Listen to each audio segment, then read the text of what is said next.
The Ups and Downs of Raw podcast with Kiko and Sky. We are raw vegans. We are here to talk about embracing trauma.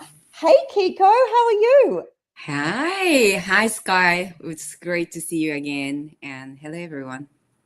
It's great to see you. I've had great feedback about this podcast, just about how it's really helping people to talk about the reality of raw foods and everything isn't always smooth sailing. And this is what this podcast is about. We are going to talk about the nitty gritty. This is episode 3. We've spoken about the cost of it. We've spoken about other ups and downs that go on with it. But this week, we're going to speak about trauma, depression, anxiety, panic, PTSD, I guess mental health, and how we manage that, not just with foods. So do you want to start with this, Kiko, about where it plays, what role it's still having panic or stress, or everyone I think has stress. So do you want to start? Yeah. Tessa. So hi. Hi, Sky. Well, um, when we come out to social media, and of course, we want to share something positive, and this diet is a huge part of us feeling so good and light, and be able to connect to ourselves. But people, when they see us on social media, they tend to think that this is the only thing that we are going through, and of course it's not true. There are things that we are going through, but how do I approach this? There are so many ways to approach it. On speaking of embracing trauma, and the reason why I stay raw vegan is because I know, besides from going into nature, doing exercise, for me, the most important thing is being mindful of what we put in ourselves. Like recently, I'm going through something heavy, uh, which I would like to share one day. But the best thing I can do is pay attention to what I put into my body. And I shared recently with in my Instagram that usually, like, I don't care, let me just eat the bag of potato chips. It's still vegan, and it'll be just okay. And I'm just gonna numb myself eating something heavy. And after that, I feel so bad about my action. And, not only I feel so bad internally, I start blaming myself. Like, why did I have to do that? So going through over and over of this cycle of feeling bad about what I put in my mouth, first thing I want to do is, vibrant, colorful fruits and vegetable, so that I can go through these challenges that I have right now. Mm. So I think what you said is so true, is everyone looks on social media, and social media, we do want to share all that is good because there is so many good things with raw foods. But I think a lot of people are mistaken that us as influencers, it's all good. And a huge thing is the trauma and the cycles we can get in with trauma. So I noticed as well when I healed, that bright and vibrant food started to make me feel bright and vibrant. I had a lot of post-traumatic stress. I'd had 9 psychiatric hospital visits, 5 were acute, one was 10 months. I'd been diagnosed with all sorts of different things, dissociation, like amnesia to do with trauma, complex PTSD, depression, anxiety, suicidal thoughts, schizoid tendency. Every time they came in, they threw a different label at me, okay? And then the medication I knew made me worse. This is my situation is, and I begged, I was in an acute unit. I said, I'm in a safe space. Just give me a break from all of this. Stop pumping me, injecting me. And thank God a woman did, because a lot of what I did out in the psychiatric unit is the same thing I do today. Nature. So as soon as the sun would come up and they'd open, there was a funny little courtyard. You're locked in. It's literally jail. But there'd be little garden wrapped around the edge, and I'd get into the garden and put my feet in the garden. It's all I want to do is ground, and then you look crazy. But I didn't care. It's the only way to kind of ground. But anyway, when they took the medications back, a lot of the psychiatric issues went for me. The ones that stayed were me still dissociating because I really couldn't stay present with all the surgeries I'd been through, all the trauma I'd been through. It was really hard to stay present, and just mood. I'd also been diagnosed with a mood disorder, ADHD, all of it. But it regulates. So we forget when you are chronically inflamed, because the body keeps breaking, we forget that if you can give it some good food, and I'll get to that, and nature and a bit of movement and good sleep, is the body does correct itself. And that was starting to happen. I was having these mood outbursts, but that's also coming off a ton of drugs that they put me on. And what I was noticing, even in the hospital, is how much my dissociation, which I think had a lot to do with histamines at the time, because histamines can cause psychiatry. I don't think that happens straight away, but you get somebody so dried and so inflamed and so histamine full, the brain just is constantly reacting. Because I noticed, especially spices in these were all cooked foods, like chili soups and stuff. Or when I was a smoker, having a cigarette, next minute I'm dissociated. So I did notice there was something to do with the foods. As I was already vegan, I am vegan smoking. It doesn't mean that you're healthy. But once I discovered these raw foods, I noticed how much calmer my brain was. And when you can calm the brain, you can actually process things. So instead of me now having dissociations, if I was out in nature and I had been eating like high raw foods, I was able to sit in a space which was, for whatever was going on, was much better. So I'm not saying it was perfect. Of course it wasn't perfect. I've been through hell, but the ability my body had to hold stress, go through emotions, go through trauma. If I'd had, and at the start, especially that watery light foods of raw, like anything fresh. So when I'm talking like nuts or seeds, maybe supported me, but it was very fresh foods. But getting my feet in nature. So I think I've spoken about this, is where I'd have massive withdrawal shakes. Essentially, I was already sick. I was very depleted. They couldn't give me infusions because my liver was damaged. I was a smoker and a drinker and had eaten junk food. And the only thing which calmed my nervous system, because I couldn't take anything, I knew this was all making me sick, was hugging a tree. Or I'd pull a bit of the bark off, or fallen bark, and I'd come inside and I'd kind of rock and rub it. I'd bring nature. It was winter. I'd bring nature indoors. It was the only thing that really helped me stay centered. But once again, as you can hear, the journey is not perfect. It's not always rainbows and unicorns. But and another thing which helped me is there's like a fire pit down in the local park. I had this calling to grab the charcoal out. I used to have great success with a lot of my inflammation, gut issues with charcoal. I didn't eat it. I'd hold it in my pockets and rub it. So you look like a crazy person. Your pockets are full of leaves and charcoal, and you're bringing bark inside. But you can see, and it makes me think about how people who are dissociating or in their darkest hour do things to help them process. So I've kind of gone off your example, like with chips here, but I'm kind of wanting to say that if you are going through something, the more time, raw food's great, but for me, it's nature. If I can bathe my body, and I'm talking like even in winter, taking the shoes off. If you can't do that, hug a tree, get some nature indoors.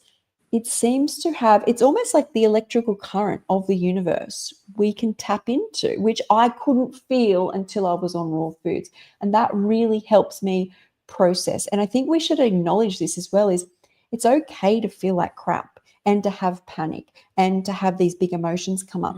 But how are you going to process that? That's the step that I want people to embrace on their journey. Is it can look ugly, but where do you go? I'm not a journaler because I feel like writing it down. I'll go back and read it, but that's me. I'm an energy shifter. I get in the ocean. I hug a tree. I get my plants. I make sure that food that day is very high raw. Yeah, so that's kind of how it doesn't mean I don't go through things. Like I'm only just getting my memory back. So yeah, how do you process things, Kiko? Because you, I Yeah. know, have a lot going on and you've been through a lot. Yeah, I just want to say hello to Apple, who said hello to us. Thank you, Sky. I love how you explain, and you're so real. You have gone through these dark hours, and I cannot even, imagine you being a smoker and heavy drinker, addicted to caffeine and all that. It's just, you're like a completely different person. And I really appreciate that you share all that.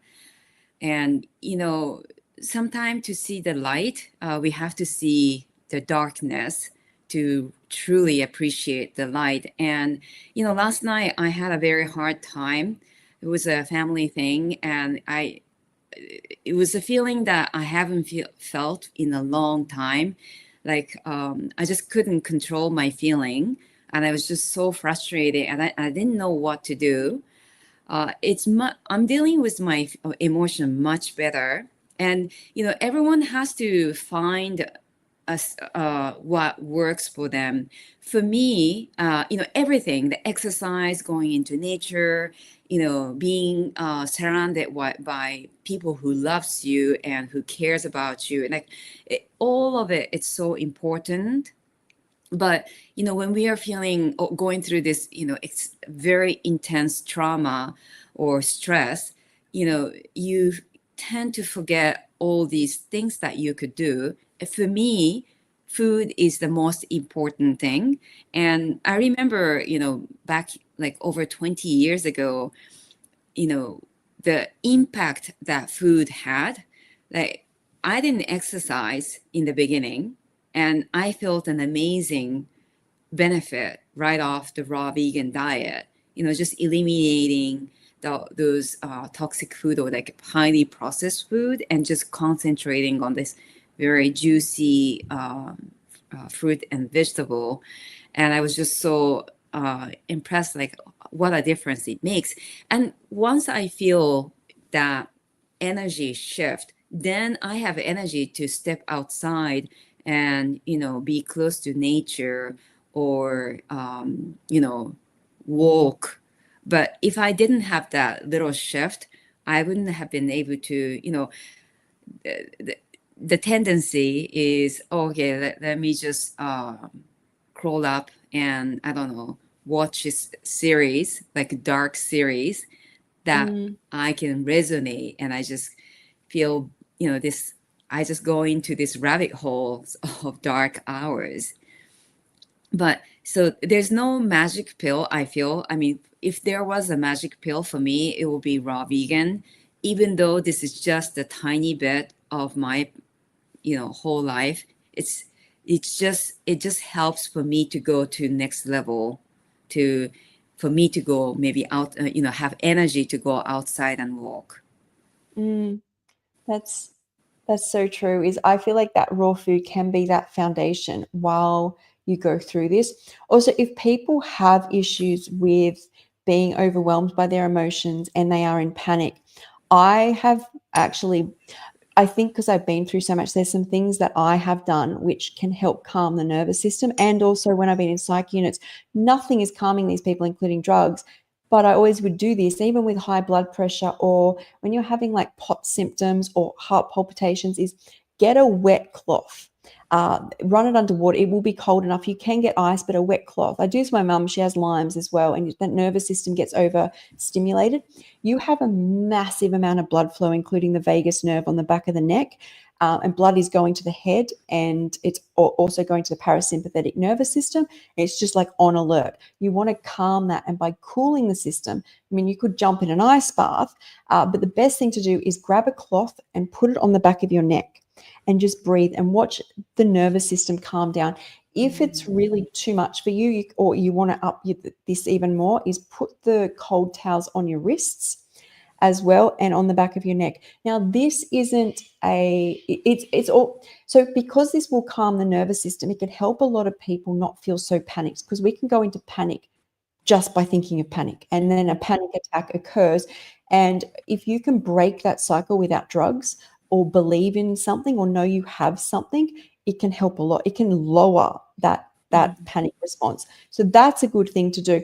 This will not fix your problem. We're just talking about calming an overstimulated nervous system. So I know for a fact if I get out and ground, it can really help. But some people can be so worked up and they're going through so much and they don't know what to do.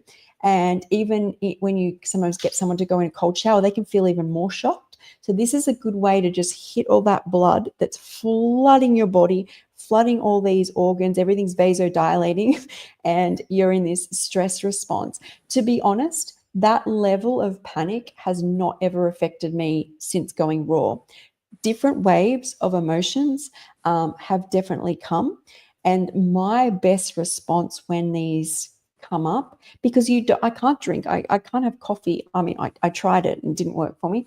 I can't have Valium, So what do I do? And I actually go back to the things that helped me the most when I was first raw, these lessons that I taught myself. And that is, and there's all of them to me add up to help me. And that is nature, a cup of tea. Usually I'll have a shower and I'll actually soothe myself with a lot of the times. And probably because I did this when I got myself well, is I'll completely wet my hair. It's very grounding for me. Get everything off, put on my favorite pajamas or my favorite tracksuit. And I do like my favorite raw dish at that time. And if I'm not hungry, it will just be the tea, but usually I'll even be thinking about it.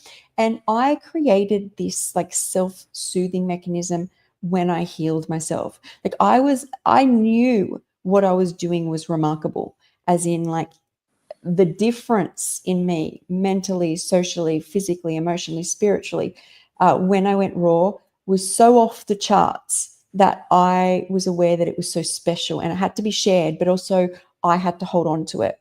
And another thing that I did, and this may help many people who are dealing with addiction or with stress levels, is I would get a vaporizer, because most of my panic could be dealt with by either drinking, medication, smoking, or food. So you take all of that away very quickly. And I was already so sick and broken. How does a person cope? And especially that first few weeks, like I knew it would get better, but you're just in a really bad place. Is I get a diffuser that lets off scents. And I always had this connection to peppermint for me. It could be whatever works for you, but for me, peppermint is pain relieving, and I used it for pain relief, even when I got off all those painkillers. And I'll tell you about that later. But I'd fill this vaporizer, and I would sit right next to it, so it's pumping out. And so this is like I'm not knowing how to cope, and I would breathe it in. I just breathe it in, almost like I vaped too. So it's almost like a more natural type vape type thing going on.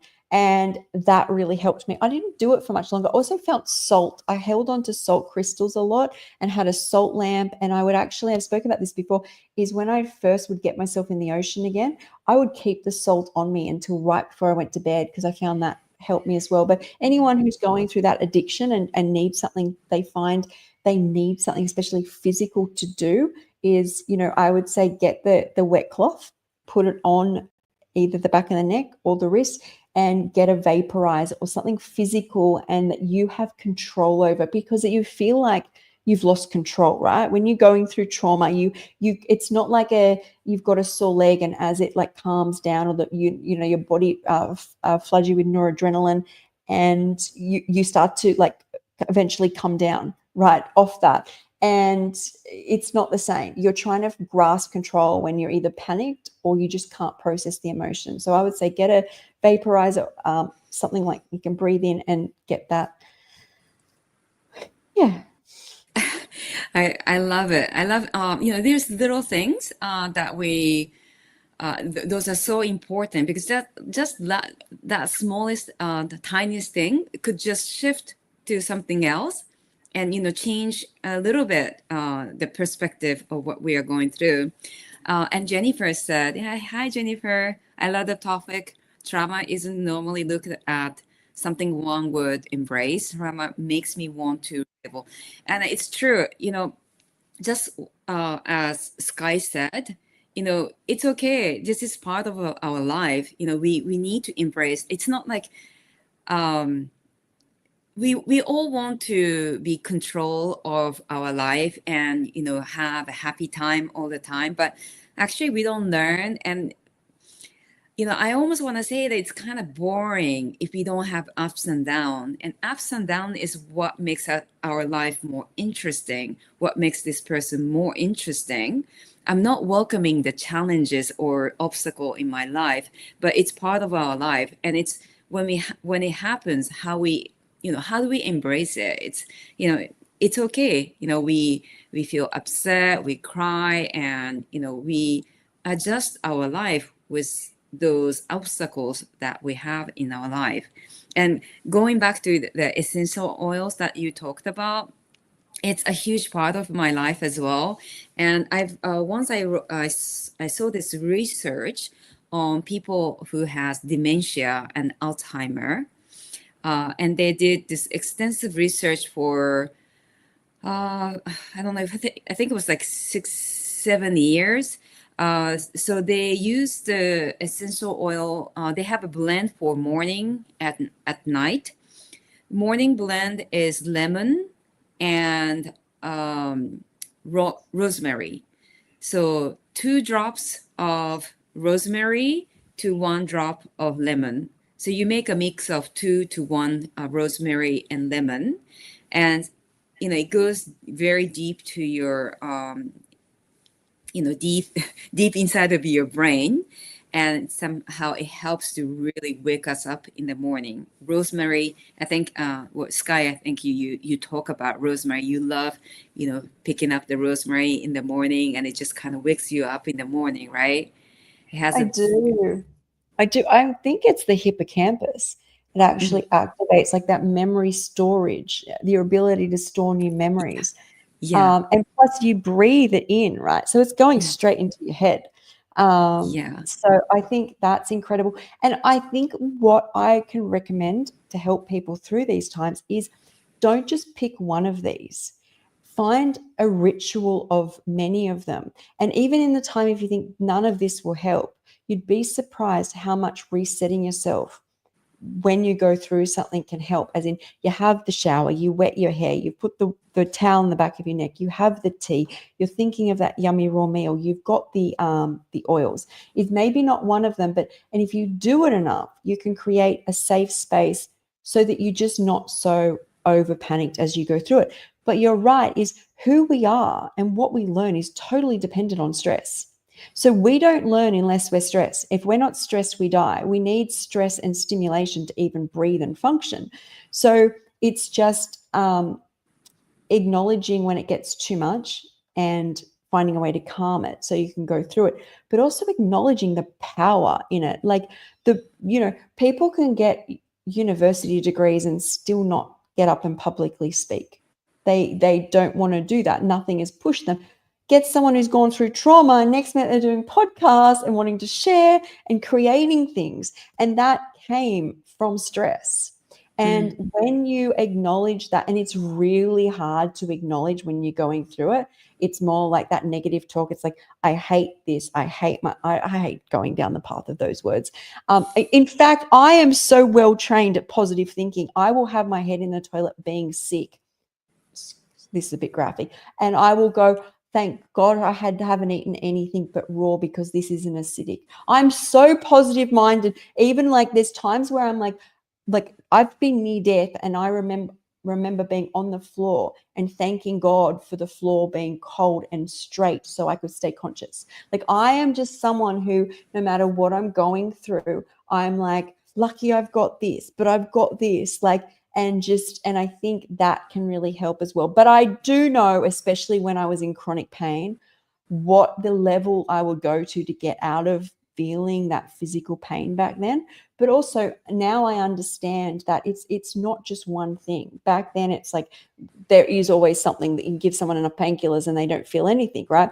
But if I am eating well every day, movement every day, talking to good people, making good choices every day, is it adds up.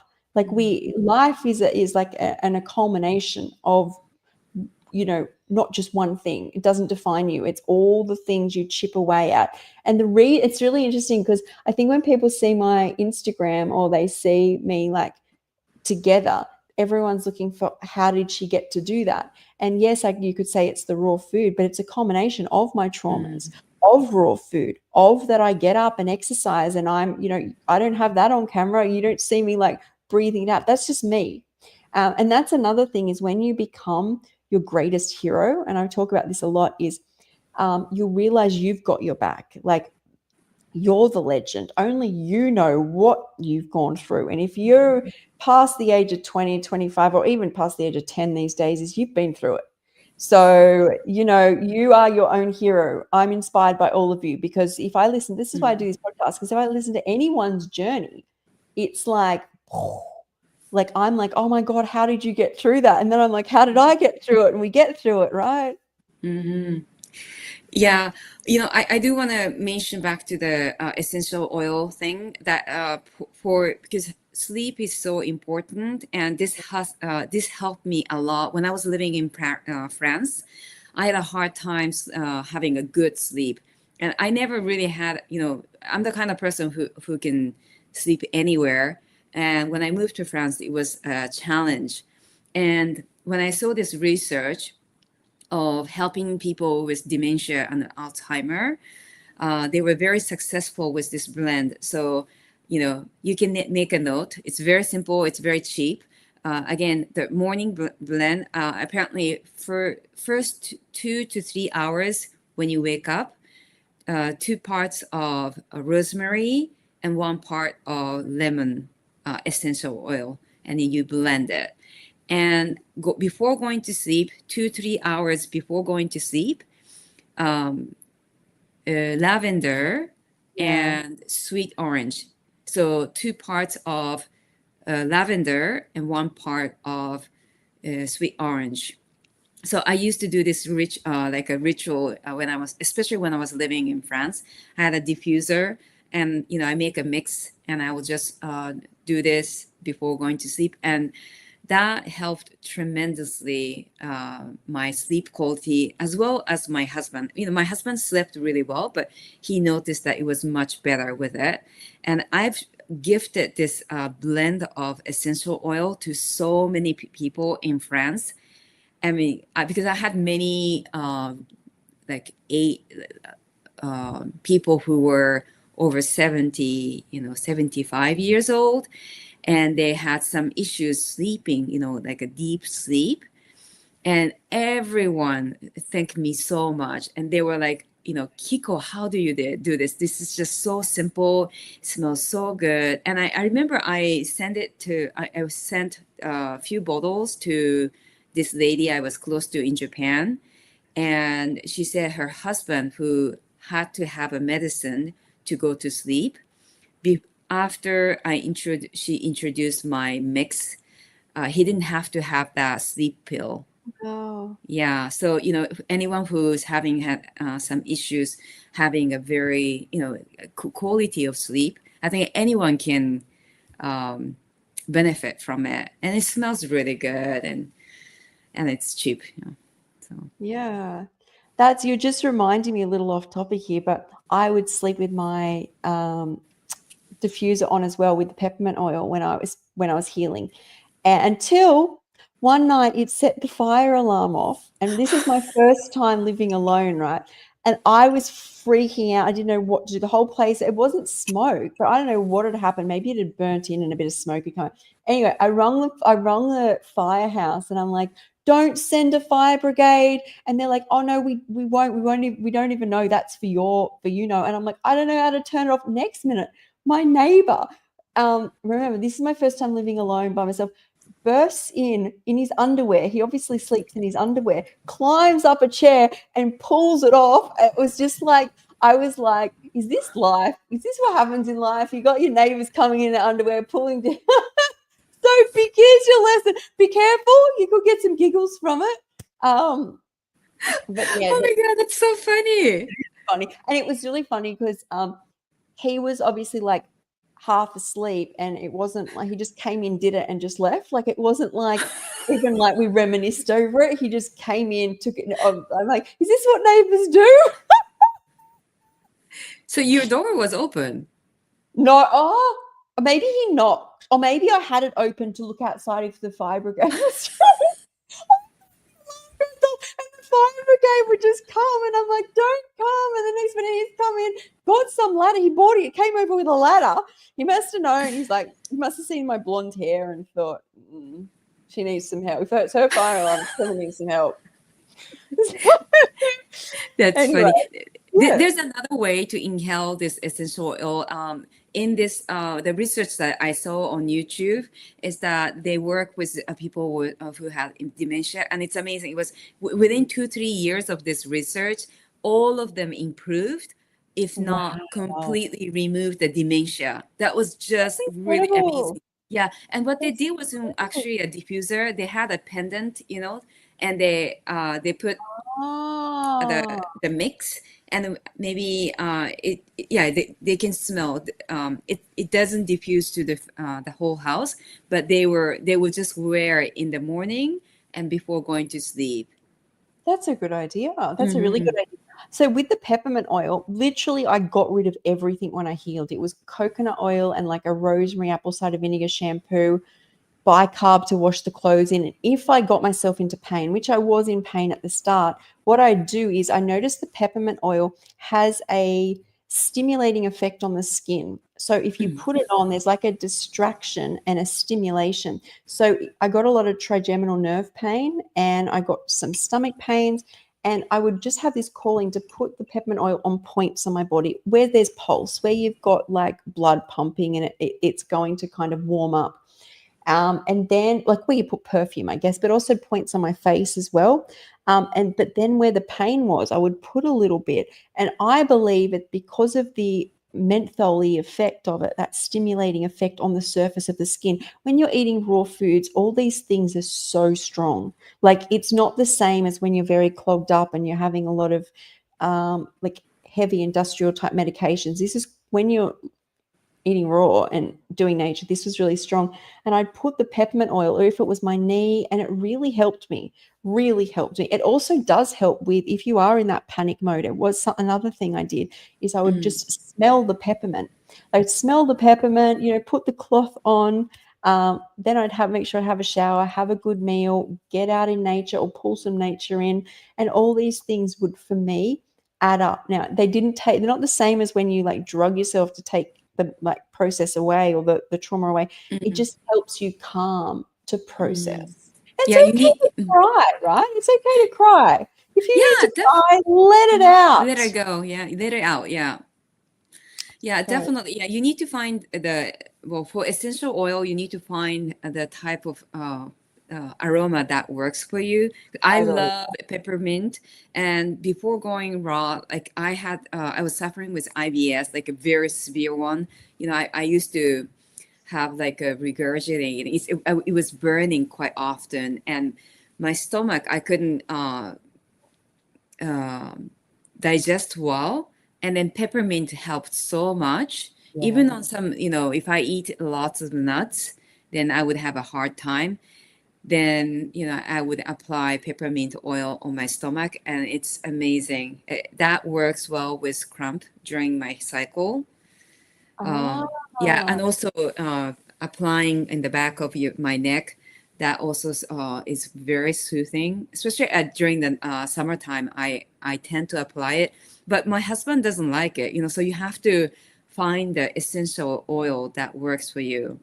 I believe that. To me, it's like once I went raw, I could see that all those plants, they have their own little consciousness, right? And it's like people, not everyone gets on. You got to find those essential oils and those plants that you connect with, that you and your vibration or your consciousness will essentially learn from. But that's another good one, is when you are in a panic, is putting the essential oils like on your skin. Just even the action of doing that can break a cycle. Also, if you do hyperventilate and you don't have a bag, you can breathe into your hand to get carbon dioxide back into the system. But in truth, since going raw, I have not got been in a state like that. My nervous system has calmed enough. I like that, Aphides. Like, everyone needs their own plant allies. We do. And I've had clients who have had plants. I'm like, get a plant. If you can't have it outside, have it inside. And they don't want to eat it because they've become so connected to it. So we can like really connect with nature. Like, don't discredit that power. I feel like we as a society have become so disconnected. We just the power, like, it healed me. Like, think about, like, close to $1 million would have been spent. All these experts are just bandaging it, and then I'm like just barefoot out in nature with some fruit and veg, and I'm like, I'm healing.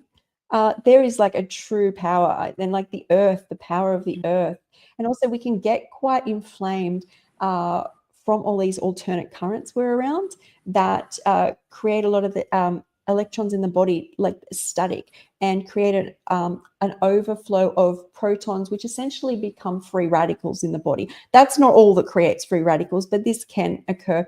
And what can help with free radicals that are already in your body and is the electrons of the earth, and stabilizing the body with that direct flow, direct current. You want all those organs in your body set with their own cycles and currents to help you process what you go through every day. So, it's, Yeah. I think, Yeah, there's so many things that we can just little thing. And again, there's not just one thing that that works with everything. We all have to find what works for us.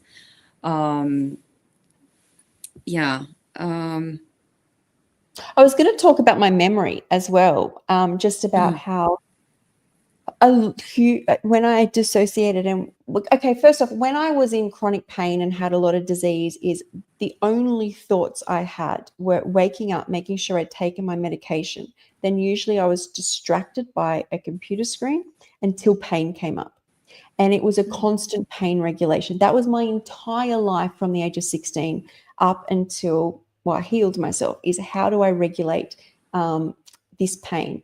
And when I got well in 2000, when I dissociated and I was getting well, I couldn't process the world. Well, I'd lost a lot of my memory when I dissociated. Some days I couldn't even say my name. And like, I do find it really hard to talk about because I can tell my brain is struggling to face that part of my life. But what was so clear is, if somebody's so used to processing the world that way, I wasn't used to being around things and they're giving you emotions and memory. You can call it post-traumatic stress, but it's probably normal for people to go down the beach and go, oh, I remember days like this when I was a kid, and have a happy memory. Is I had never had those since 16, because all I had was constant regulating of, and that was through things like surgeries or a lot of pain relief or hot water bottles or physios or injections that were numbing my back. Everything was like that.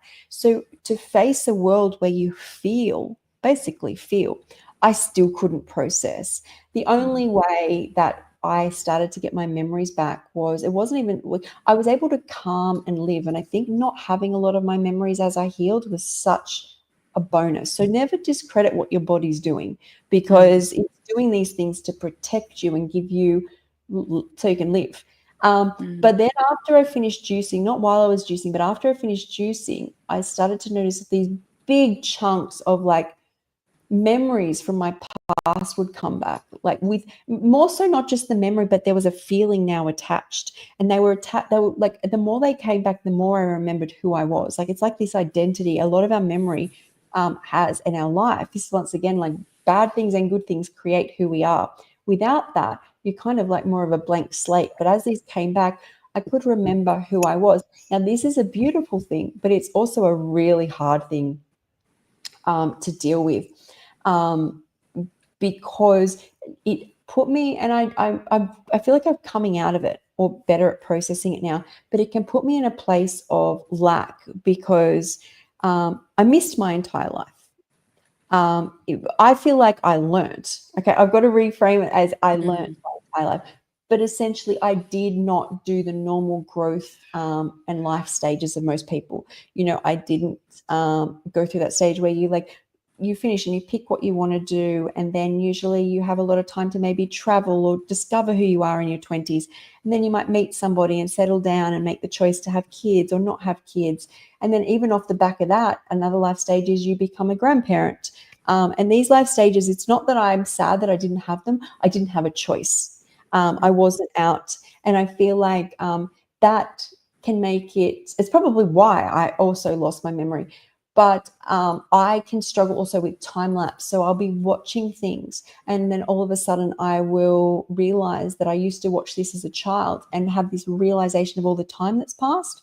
Now, maybe other people have that, but in mine, it's just a blank slate. I can't really even remember the pain. And maybe that's a processing I've got to go through eventually. But most of it at the moment is just a time lapse thing where it's just a matter of accepting. And I am not at an accepting stage yet, apparently, but I'm definitely coming out of denial. But I think that the big thing here is a lot of people in trauma will have memory scatters, post-traumatic stress, memory loss, and your body does it for a reason. It's like I tried that fix everyone's trying, which is mature hops. You've probably seen a lot of the fruitarians trying this fix, and it's supposed to calm or kind of switch on the vagus nerve, which apparently gets suppressed. Oh my God, it switched on. It was like reliving things 10 times. But herbs do this to me. It's like they scratch nerves and everything lights up. And I can't. And that it's just interesting to remind myself that my body is very, if it's numb still, it's doing it to protect me. So Yeah, thanks so much, Sky. Always, I love hearing all of these details and how you're dealing with it. And our body has a way to protect ourselves, and we forget like very painful time of our life. And like for me last night, I was going through like some childhood memory, like complication, and it could be very complicated and very, very heavy. And for the defense mechanism of our body and our mind, it's just they just try to protect you, and just it's not gone from our memory, but it's sort of covered. This trauma that you have gone through is somehow hidden for the time being that you need to go on with your life. It's we don't know if we need to really dig into our past life, because that could even complicate things. But because our topic today is embracing trauma, and it's so this topic resonates so much to Sky and I, because without us going through this very dark hours and of our life, we would not be where we are. Like over 20 years when I was going through like really tough time, and I thought that I was being punished by God or whatever, and I was suffering so much, and why me? And then, but if I didn't go through that dark hours, I wouldn't have gone on raw vegan, which really enlightened my being. And because it works so miraculously, I am still on this path over 20 years later. But, this dark hours and, challenges is part of our life. And that what helped us kind of, I feel like it's, like the instrument, you just kind of push. And these are the, stretching time of our life. And then you release and we just, we I like fly. that. You And fly. It's just building pressure to let us launch. yeah, exactly. And I was just sharing with my friend last night that this I've had a tough childhood, and that led me to go outside of Japan. As soon as I was 20, I was saving a lot of money so that I can be independent from my family. And thanks to this rotten family, if I could call it, was Yeah, it was whole food really family. I like it. not rotten family. Oh, you meant all of us. Sorry. Yeah, I mean, there's some, yeah, anyway, I had a hard time, and that experience that I went through, dark hours, is the one, that was the reason I that led me to go to the States and live abroad for over 10 years. And I had an amazing time in the States. I had an amazing time living so many parts of the world. And if I didn't have that, I didn't have that energy to fly after. I like that. It like launches us. Hmm. Yeah. Well, when you think about it, so when you think of the brain and the neurons and the synapses and the connections, is you go into this stress and you're flooded with things like adrenaline and stress hormones. And that makes everything almost photographic at the time. So, you could say, what did you have for dinner 7 nights ago? And the person will go, I don't know. What happened after, you ran in front of a car chasing a ball as a 4-year-old kid, and you can recite it still, right? So they light up for survival reasons. But what happens over time is you'll probably think about it a lot, especially off the back of trauma. Let's say chasing a ball across the road or a near-death experience or chronic pain, is they used to constantly light up these like maps, these neuron connections in your brain. They were like a schema for who you are. And we as humans we have different schemas we use daily, but there's like this identity. It creates part of our identity. And over time we evolve, right? But say we start to do things similar or something triggers a memory, is that it's like a Christmas tree, like one little light bulb goes and the whole Christmas tree lights up again, and it never lights up as strong. Is over time these connections weaken and create new connections. And that's why I believe getting well in nature and actively is really great. But just know that it's not lighting up like it used to. And that's why I say is, as you process this and accept it, a lot of it is accepting it, because we put it in a place of like flight or fight, and then we go into denial. And a lot of it is accepting that you are you. It's lighting up. It's not still there. It's doing it as a protective mechanism, but also just using the tools that we spoke about, or any tools that help you to go through it. But I like that it's like, and I also, so when people come into our lives or situations, I take full ownership to everything that's happened like in my life. And that's a huge reason why I feel I can heal. I believe I signed up for this. I believe wholeheartedly, soul level, spiritual level, is before I came to this earth, I 100% knew what was going to happen in ways that even to this day I could never understand. In a consciousness, in a state of whatever is there, that I knew. And then my soul has like these contracts, or I believe we're all one in the same of source, but these different split realities of source I had signed up to connect with, to push my soul, to bend my soul, to grow my soul. Because I feel like most of my growth came from these lighting up of neurons from, chronic pain, my running in front of, chasing a ball in front of a car type thing. And I think that's really important, is if you keep thinking, this is a big thing. When I got well, everyone's like, all those doctors did to you, all those doctors did to you, all those doctors loved me, cared for me, did what they believed in their reality is right. None of them woke up each morning going, I need to take a knife to sky and kill. They're literally thinking a lot, especially some of these professors, what can we do to get this girl to stop screaming? She literally lives in a huge amount of pain. What can we do with what we know? And I'm so grateful for the journey I went on. None of them wanted to hurt me. I signed up for these experiences. And the more you can sit in that space of gratitude, I promise, as I said, to this day, if I vomit, I'm grateful that it's not acidic food. Like, I don't see the negatives. But if you sit and dwell that someone did something to you, you will sit in victimhood, and you will loop, and you will pull in more of the same until your soul has learnt that lesson and able to accept and move on. So one of the greatest things I did was, when you accept that you always had control, I now have control. I can do whatever I like. It's always me. It is going to always be. I have the power to do everything. I had the power to break myself. I have the power to make myself. So my trauma has very strongly put me in that space. It's if not, it's put me in the greatest space of gratitude. If you've been in that much trauma and you enter the raw foods and all of a sudden nothing hurts. I remember standing in the shower one day going, oh, the water's not supposed to hurt my skin. Like I was like, all these things that I'm like, I'm so grateful. I don't have to feel like all these different levels of unfolding and knowing that the universe never was meant to hurt me. I just sit in this constant space of gratitude. I love everything you said, and I'm so happy that you mentioned about taking responsibility of what you're going through, because that's a key.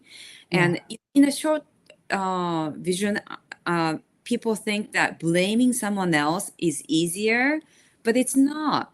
You know, take responsibility of what you're going through. You know, everyone is around us are doing the best they can. And, you know, I, just like you, I feel the moment that I took responsibility of what I'm going through is because I signed up for it, right? I, you know, I'm the person who is, who's in charge of what I'm going through. And yeah, of course, there are certain things. So if you were to go back, would I do the same thing, or would I let someone else do certain thing to me? But you know, I took I mean, I have to take a full responsibility to say that that was my decision. Someone suggested, and I took responsibility to do whatever I did. And that, you know, taking responsibility is such a huge part of this journey. It is. Otherwise, you literally giving parts of you away. I don't feel good because this person's not nice to me. And you say it to yourself every day. Whereas it's just like that person's usually probably going through something. Mhm. They're projecting, and you're then coming and feeling that, you know, some of your pain is coming from them. Where it's really, it's okay to say, you know, no, I don't want to be around those people. Also, I was just talking to someone, and what's really important is you know your value when you've worked on yourself. So if you are every day staying away from things that harm you, you are spending your time clearing your space, looking after yourself, putting good food in, doing exercise, and you go to meet up at a party. And a lot of those people, most days when you're having juices and walks, they're doing TV and coffee, you know, totally different. So different vibrations. And you could go there and you start to not feel good. How you, I'm not going to talk you into saying no. You've worked so hard on yourself. You don't have to be around anyone, including family, that bring you down. You are totally entitled to say, I've like my literal full-time job has got me to like get up and feel well. If something's going to make me feel, and it makes you feel physically sick, I will not sit in that space. And it may not be that someone is directly mean. It's just at this stage, it's too raw. Being around certain people, it just brings back a memory. It's okay to say right now I can't be there. And how easily over time you will say that when you've worked really hard on yourself and as you elevate yourself. It's always changing. I also think when you are on that healing path, the strength that you get from that healing as well over time will shine in all areas of your life. As in, it just keeps adding up. All those, it's not like we in this society of the magic pill, right? That they're going to take a magic pill and we're going to wake up, we're going to be on Ozempic, or we're going to be skinny, or whatever it is. But the strength you get from having to face yourself and your past and clearing them and moving them, and then having to do the walk and having to make sure you have all the right things, is it builds so much strength. Like like that aspect of it is why I can do most of what I do, because I've had to just and one of the things that kept me going when I first got well is, how did I not see that if I do what everybody else is doing, you get the exact same results? So all those like scientific studies of how, people get all these diseases at a certain age, and 1 in 3 people get this problem or that problem, is if you eat like they do, you work your butt off and be overstressed. If you do everything they do, that pattern that's called their life, you are in the same percentile of probability of getting that. But if you change that and notice that people get that less who eat better, and it may be you're in like a real crux of trauma, and you're just not aware of how to get out of it.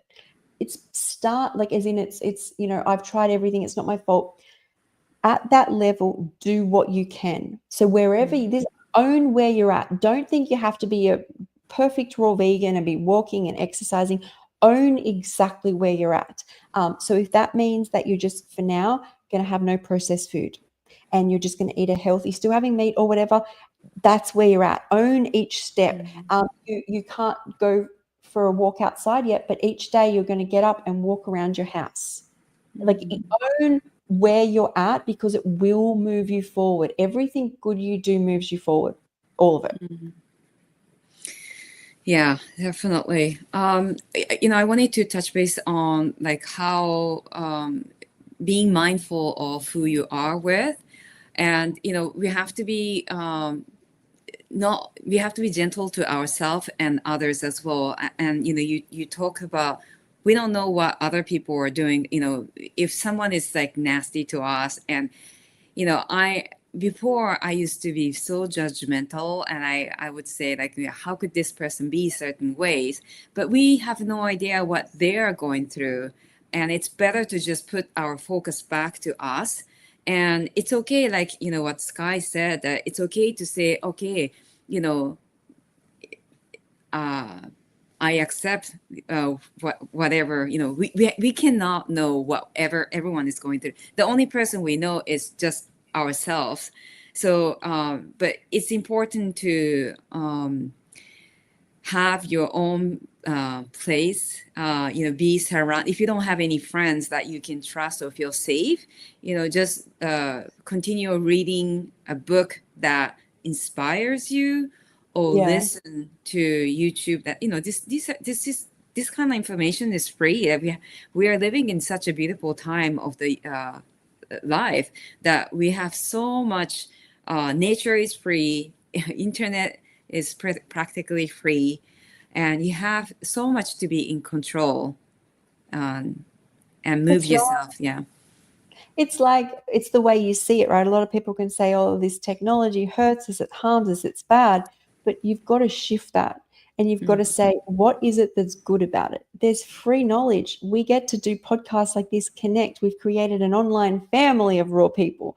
mm, If you keep looking for the good, eventually the universe has to reflect good back. And mm, even when something you used to be triggered by comes up, you'll see the good in it now. I think that's a valuable lesson is a lot of the things that used to come up and be like, attacking me now, I see good.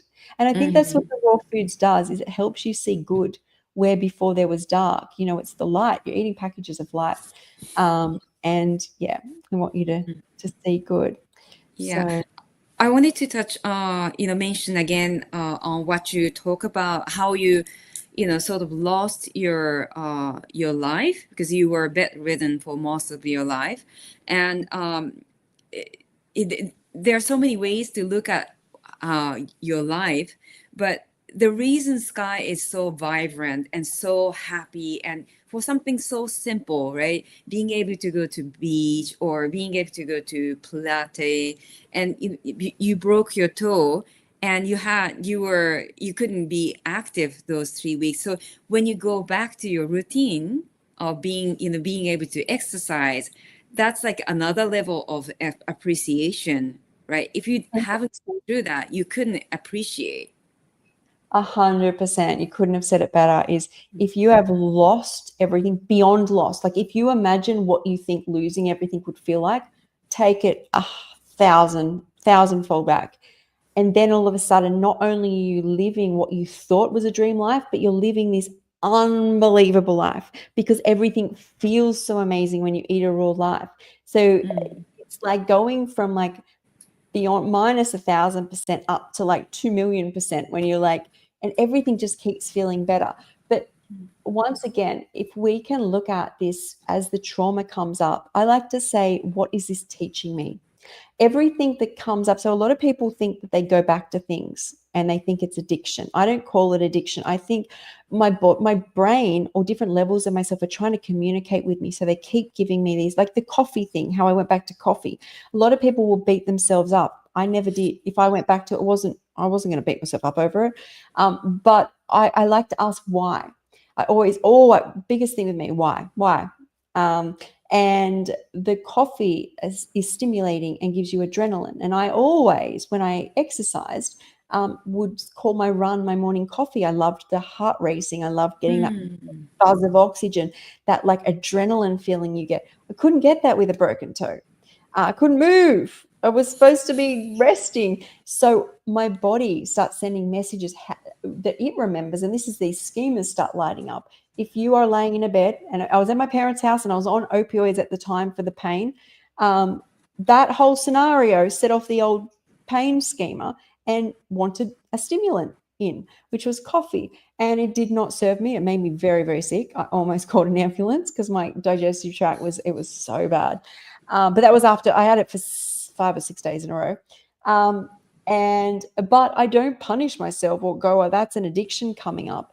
I just go, my body was trying to tell me something. It wanted something. And I've learned that it loves that.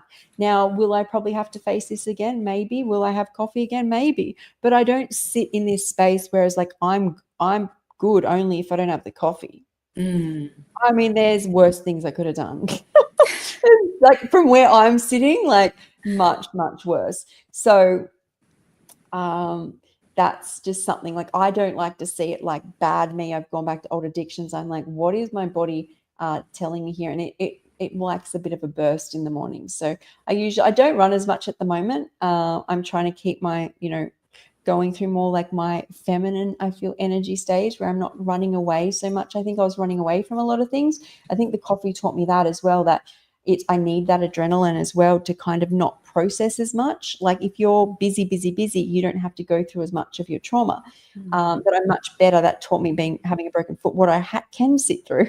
But also a lot of when I sat through that break is I was very aware I was in the same situation. I was moved out to my parents' house because my bathroom was being done. I'm on similar medications, but I felt strong as. That was the difference, is all those little things I do daily had added up. So when I do fall, and I do notice when I've had something like COVID come up, the one thing that when these symptoms come on, I'm like mind blown as to how strong I am physically and emotionally. But like, because usually I'm used to being sick and very weak, very, very, very weak, like 37 kilograms weak. So you have to count all the amazing things you do and they all add up. You cannot say enough about not beating yourself up of what we are going through. That I love that you said that why you had to go back to coffee, and I love that you didn't have to beat yourself up, because I think most of us do. So that message is so important. You need to keep on repeating that, Sky. Yes, and that's why I share is if I need an iron infusion or I need something, or I just it's life. Like if you think that everyone gets on a raw diet, all the influencers, and you're just like, oh, they don't have no health problems, or that's not true. More than likely, the people that you think are more absolutely perfect in your mind probably have more. The ones that are sharing probably have less. It's about accepting. Like I'm not judging, but it's just we want to bring light to the reality of life. Yeah, definitely. That's beautiful. Yeah. Okay. All right. Well, it's been lovely connecting the ups and downs of Rob. We'll be back next week. Message us, guys, if you have any topics you'd like us to shed some real truth on. And I can see Jen there. Hey, everyone. Thanks for joining. Christina. Yeah. Yeah, Jennifer was thank you. there. Yeah. Apple. Creative Art Tessa. Thank you. All Thank you, right. everyone. Yeah, it was lovely to connect with you, Sky, and thanks everyone for your message. Yes. And we'll see you next week. Bye. Bye.